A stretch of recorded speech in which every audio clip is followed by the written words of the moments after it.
भैया हो, हम कॉमेडियन गुरुलाल रउआ लोगन के बीच में एगो गाना गौले बानी जवन सरवा गंगा में रह के लपुआ गिरी या रंगदारी करेला सन। एक बार वो गानवा के जरूर सुनियो और सरवन के पढ़े स्कूल जरूर भेजिए।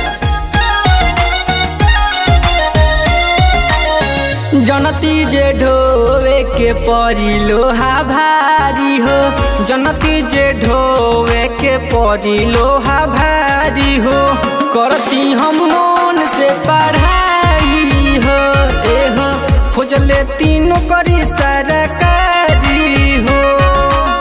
छोड़ दलो भैया कोइल तू लफुआ गिरी हो, छोड़ दलो भैया कोइल तू लफुआ गिरी हो।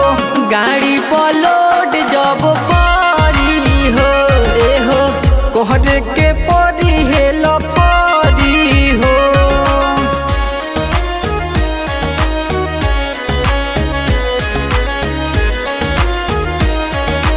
Music by Adrian Babu.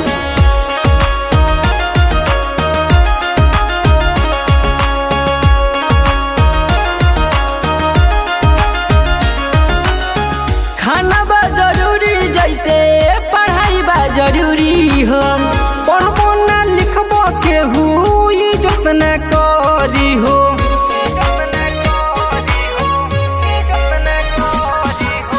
खाना बा जरूरी जैसे पढ़ाई बा जरूरी हो, पढ़बो ना लिखबो केहू इज्जत न करी हो। एने ओने घूमल कहियो काम नहीं करी हो, एने ओने घूमल कहियो काम न करी हो। करती हम मन से पढ़ाई हो हो, खोजले तीनों करी सरकारी हो।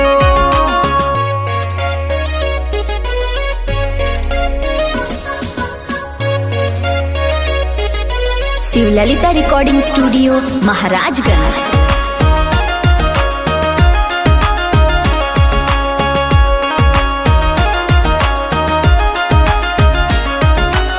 सन्यास सुजित गोलू लाल कहे सही हो, कहूँल बाबू छोड़ दी पैसा न रही हो।